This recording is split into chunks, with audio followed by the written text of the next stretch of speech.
always have to, I think, counter the narrative that sustainability means job loss. We have to demonstrate that there are economic development benefits to transitioning to these cleaner technologies. We need to do these analyses, we need to have this conversation so that we have visibility on the kinds of jobs that we're going to both lose as we transition out of dirtier industries and technologies and gain as we transition into cleaner technologies. Over the 9 years that the Civilian Conservation Corps was working, they planted 3 billion trees, which is like half of the reforestation that's happened across the country. It was about putting young men who needed a job to work doing things that needed to be done in the environment. We are constantly looking at the emerging industries in the area.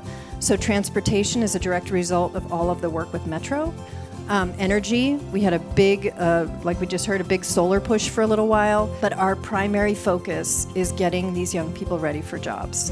So my purpose in life right now is pipelines into the Corps and pipelines out of the Corps. I represent about 140,000 skilled and trained men and women in LA and Orange County. Our program for apprenticeship across all the over 50 unions, we don't rely on outside money, we pay for it ourselves. We have to have that viable funding in place to be sustainable. We've been around for over 100 years. We're not about the jobs, we're about careers. The county has come up with a good plan, I think.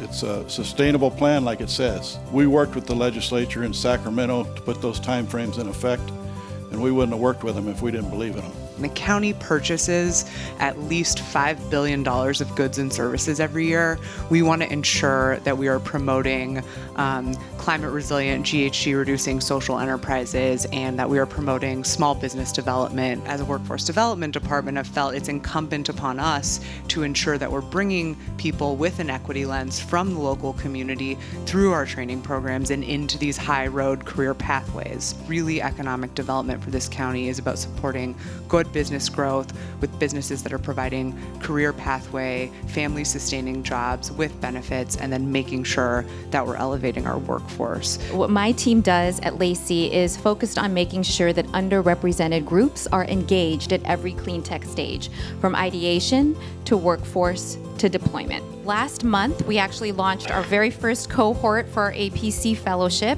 It's focused on providing 50 participants from underrepresented groups with technical training and direct job connections with our portfolio companies and partner organizations. So really helping to close the loop in the talent pipeline. All of the interns are also logged into an online platform where they can earn additional certifications.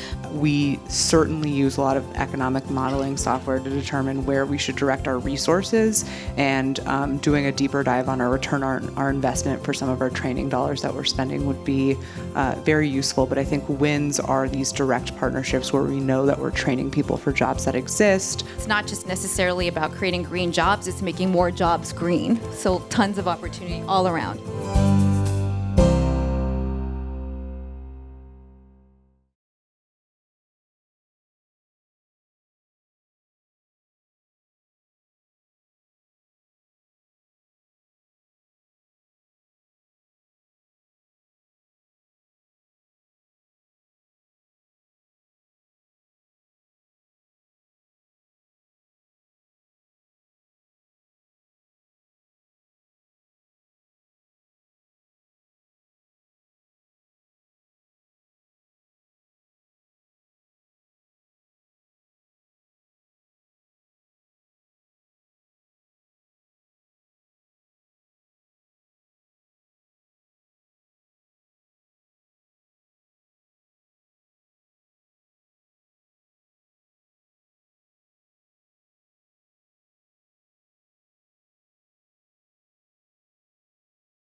we're nimble, we're adaptable, we can roll this stuff out quickly, but we just get caught up in the bureaucracy, I think, of getting our boots on the ground. For our workforce development program, for example, the students are not just learning how to, the technical skills, they're learning the product development roadmap. So if they decide to jump off and start their own business, they have the tools to do so.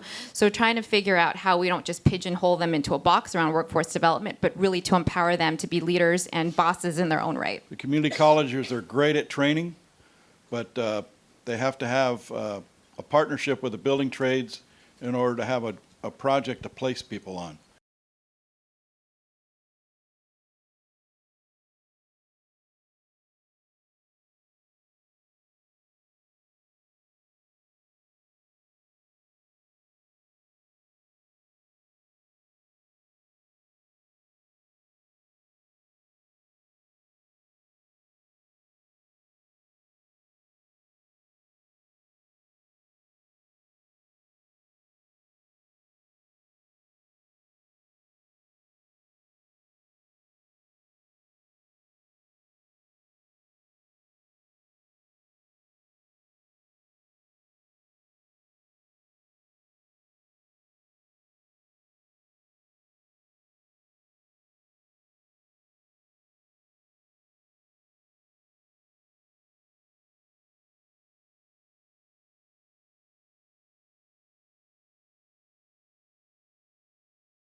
We have to match the supply of trained workers with the demand for those trained workers.